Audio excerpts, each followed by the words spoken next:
In modern warfare, nothing is more important than logistics. And when it comes to logistics, the United States of America is the undisputed king of the world. Its strategic airlifters, the Galaxy and the Globemaster, can land tanks and troops across the world at a moment's notice. Its navy is able to comfortably sustain operations all across the international waters of the globe, and its aerial refuel capabilities ensure that American air power reigns supreme long after an adversary nation watches its planes fall from the sky, starved of fuel, simply unable to keep up.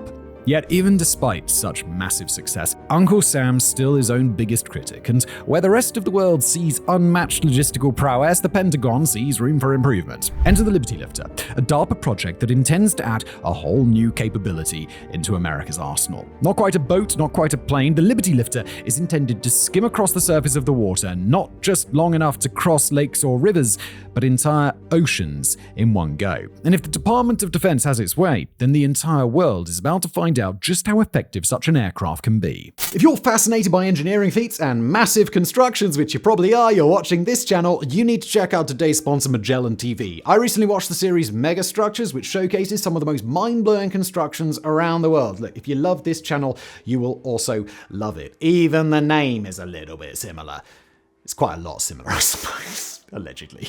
Magellan TV offers a treasure trove of documentaries just like Megastructures, and the best part, it's completely ad-free. Whether you're into the dramatic tales of history, thrilling scientific discoveries, or awe-inspiring beauty of modern engineering, Magellan TV has got it all. And what's even better, Magellan TV is constantly updating their collection with new 4K content every week, ensuring there's always something fresh to watch. You can enjoy it on TV, laptop, mobile device, anywhere, anytime. Click the link in the description box below or scan the QR code on the screen now.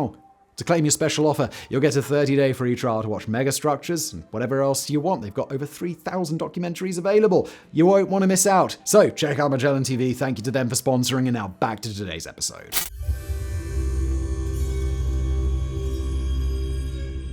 Before there was the Liberty Lifter, there was the MC-130J, a concept that got the world of US defense discussing the idea of a seaplane. Proposed at the Special Operation Forces Industry Conference, or SOFIC, in 2021, the MC-130J was supposed to be an amphibious aircraft, an evolution of the time-tested C-130 transport plane. According to people floating concepts at that conference, and concept art released by the US Air Force, the MC-130J would have grafted floats onto the typical C-130 design and otherwise just gone about the typical work of a strategic airlifter. The aircraft could have offered some interesting capabilities, perhaps able to perform sea refuelings, work as a secretive temporary command and control center on the open ocean, or launch boats from a semi-floodable interior compartment. It's all really pretty cool stuff. But 1 year after the SOFIC conference, as reported by the news outlet Naval News, the whole MC-130J idea seemed to just disappear. A writer for Naval News, Peter Ong, tried to track down the program, but after military spokespeople seemed to genuinely ask around their own commands for word on what exactly had happened to the thing, the response that he got was a strange one, that nobody had ever really heard of the thing or known what it was all about in the first place. But around that same time, in 2022, the Defense Advanced Research Projects Agency, better known as DARPA, issued a requirement for an aircraft that, while not based on the C-130, could conceivably do the same role at sea really well. The program was called the Liberty Lifter, intended to, quote, design, build, and flight test an affordable, innovative, and disruptive seaplane that operates efficiently in ground effect, can sustain out-of-ground effect flight, and enables efficient theater-range transport of large payloads at speeds far exceeding existing sea-lift platforms. The critical phrase here was ground effect, the state of reduced aerodynamic drag that aircraft can achieve by flying very close to the ground, or in this case, the surface of the water, basically causing an aircraft to float on a cushion of air just a few feet above the waves. It was intended to be able to carry at least 2 amphibious combat vehicles, 8-wheeled trucks used by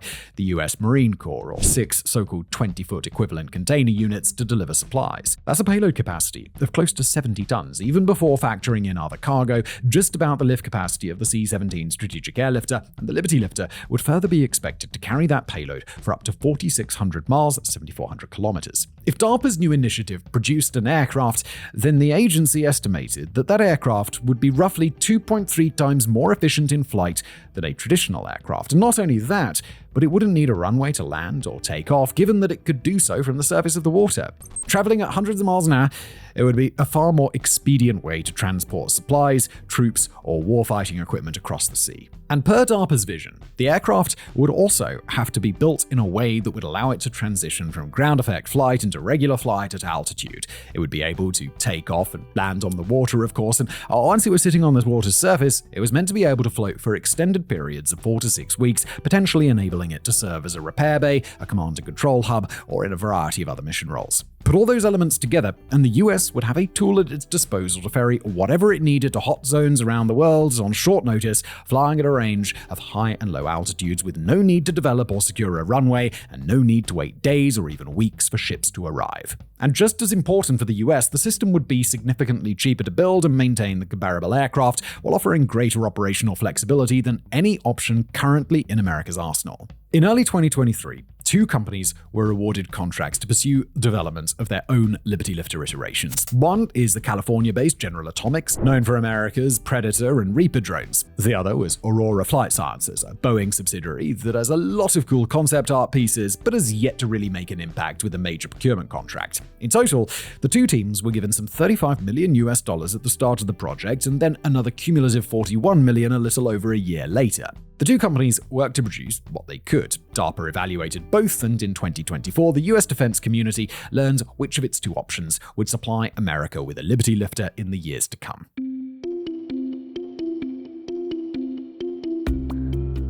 When it comes to the potential layout of the Liberty Lifter, General Atomics and Aurora Flight Sciences took rather divergent paths, with one being what we'd describe as clean, efficient, and practical, and the other, dare we say, we'd describe as being a lot more fun. The fun design was the one that DARPA ultimately decided against, but we'll take a look at it anyhow. That design was the one proffered by General Atomics, a twin fuselage aircraft that would have used a central wing boom and tail boom to join the 2 fuselages together. Powered by no fewer than 10 pusher propellers, the aircraft would have been especially stable on water, owing to its twin fuselages making it far more difficult to tip when they rested as hulls in the water. The noses of the fuselages would have pulled upward like the C-5 Galaxy, enabling cargo or vehicles to roll right off and potentially even directly into the fight.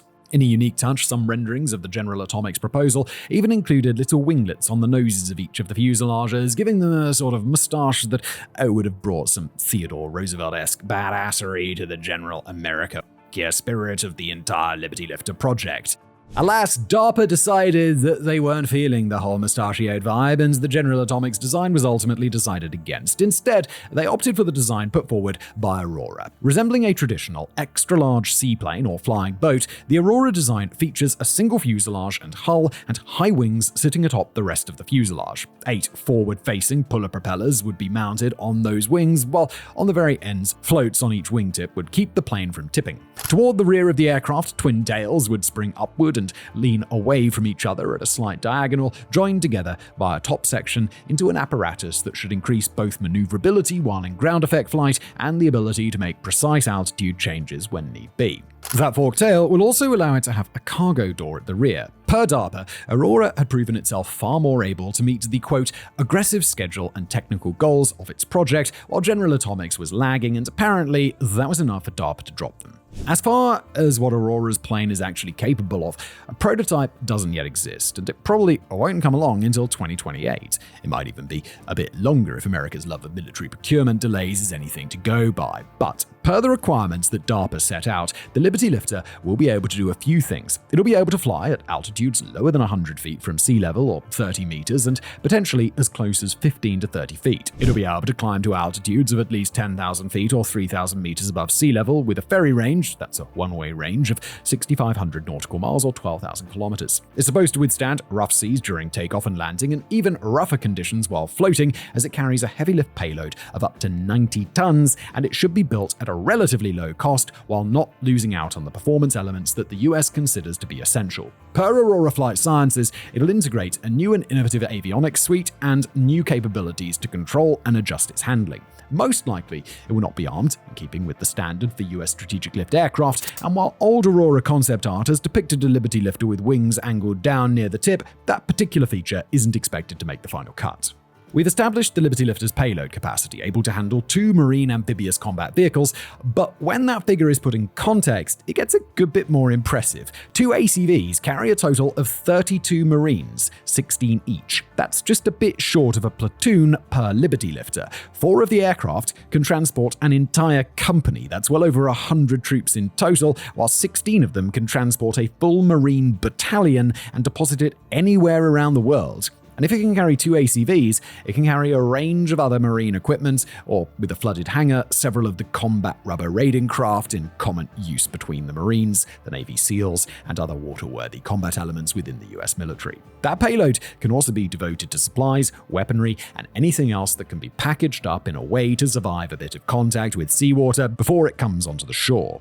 Per DARPA's own internal videos on the Liberty Lifter, the Marine ACV should be able to drive right from the plane's fuselage onto the shore, indicating a preference for fast insertion operations and anything else that would allow the Liberty Lifter to help take a target by storm. When a prototype does eventually emerge, then the Liberty Lifter won't be the first aircraft to fly using ground effect, but it'll become the best very quickly. The Soviet Union made a valiant attempt at figuring out this sort of flight with its so-called planes, but they were largely ineffective and never put into use at large scale. There were plenty of reasons for that, but chief among them were the planes' high risk of collisions with surface objects and their inability to deal with the choppy waters and rough seas that come from anything less than perfect conditions. They couldn't climb, they couldn't turn very sharply, and the few evasive maneuvers they could take put them at immense risk of smashing into the seabed if they were in shallow waters. But the Liberty Lifter would get around all of those issues by integrating the ability to switch back and forth between ground effect flight and the flight of a regular aircraft. In order for ground effect to be possible, the aircraft has got to fly very close to the surface of the water. The phenomenon basically goes away if an aircraft climbs higher than the length of its own wingspan. That is to say, a plane with a 100-foot wingspan loses the ground effect phenomenon if it goes above 100 feet in altitude. But the effect is far more powerful when it's closer to the ground, and what it gives an aircraft in flying efficiency, it also charges for in the form of immense strain placed on the wings of the aircraft and especially on the trailing edge of the wing. But by designing the Liberty Lifter in a particularly resilient way, using broad and potentially even downward-sloping wings and a well-enforced structure, the aircraft will be able to do more than withstand the buffering of the ground effect phenomenon. It will be able to lift itself further from the water's surface at relatively low speeds, taking itself most of the way or even all of the way out of the water in order to avoid the smashing of rough seas against its hull. By absorbing, dissipating, and even outright avoiding the impact of wave forces, the Liberty Lifter should be able to get around that issue for the long term. Just in case, it's also expected to integrate a suite of advanced sensors and control mechanisms, getting it out of the way of large waves and better compensating for the differences in drag that come with moving part of the hull at, say, 100 miles per hour through the air and moving the other part of the hull at the same speed, but through the water. As of now, the Liberty Lifter is expected to enter a design review phase early next year, with Aurora expected to clear those checks and then build, float, and eventually fly a prototype. If all of that goes to plan, the first Liberty Lifters could break onto the scene in an operational capacity as soon as the early 2030s, and while the technology demonstrator is expected to be a bit smaller than initially anticipated, around the size of a C-130, DARPA's budget documents indicate that the real aircraft will be built at around the size of a C-17 as initially prescribed. Elements like crew size, in-flight refueling capability, and assignment to one or more specific branches of the US military haven't yet been addressed.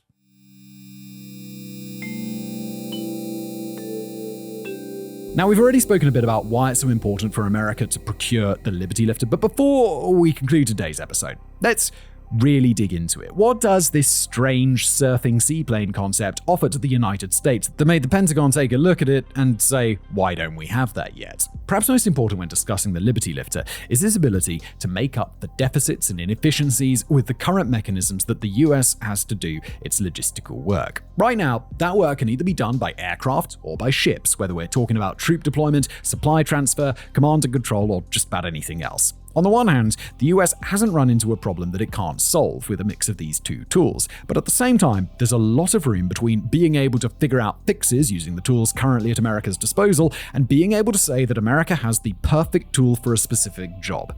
The Liberty Lifter will not be able to match the sheer payload capacity of America's ships, nor will it be able to fly as high as America's other strategic airlifters. But in building itself decisively into the middle ground between the two, the Liberty Lifter offers potential that neither existing mechanism can match. Unlike ships, the Liberty Lifter would be far better able to deal with threats on the water, quickly able to climb away from naval threats, all but invulnerable to submarine attack, and too quick to be tracked down by maritime assets in the same way that a floating vessel would be. Nor would it need the same kinds of port and offloading facilities that maritime vessels would need, and it could do the same jobs far faster. In a strictly conceptual sense, the size of a sea lifter using ground effect flight could be scaled upward quite a bit. For an example, just look at the Hughes H-4 Hercules or Spruce Goose, a plane built in 1947 that held the record for the largest wingspan ever until it was beaten out by the Stratolaunch aircraft in 2019. Upscale ground effect aircraft to the limits of modern-day technology, and they could very well make the Spruce Goose look small by comparison. If such a seaplane were to ever exist, then it would be the Liberty Lifter version 1 that would have paved the way. And compared to traditional strategic airlifters, the Liberty Lifter has myriad benefits too. We've already emphasized that the aircraft wouldn't need runways, but it's important to explain what that really means in a wartime environment. Airfield seizures are among the riskiest and most important operations that take place early in American military interventions. They require a lot of very well-trained assets, and they call for massive fleets of cross-coordination between much of the US military. Constructing airfields on enemy turf or on foreign soil is a little bit more straightforward, but that requires enemy forces to already be gone, meaning that the critical window where fast airlift is most helpful is already gone. Add the Liberty Lifter to the mix, and any place with a coastline is now fully able to experience an American invasion by air, while naval operations, previously unable to integrate any air support that couldn't land on an aircraft carrier, now have a whole other layer of hurt added to their own arsenals. Making matters worse for a prospective adversary, the low-flying nature of the Liberty Lifter means that even if it might not be radar invisible, it'll be far harder to detect than a strategic lift aircraft approaching from on high. The Liberty Lifter will not be the perfect tool for every mission. When it comes to sending vast quantities of military equipment or troops across an ocean, that'll have to be the domain of ships, especially in moments where time is less of a constraint. When it comes to dropping troops by parachute or conducting supply operations inland, the C-5, the C-17, and the C-130 could do that job better. But when it comes to the hard-hitting amphibious actions where the United States is at its best, the all-out Normandy-style assaults or the rapid insertions we've seen over and over for decades, the Liberty Lifter provides a degree of capability that no other tool can match. And when it comes to the integration of airlift capabilities into large-scale naval operations, the Liberty Lifter opens up strategic and tactical options that simply don't exist in today's world. Is it the most critical need of the American Department of Defense? No, probably not. Will it be the perfect fix in every situation? Unlikely.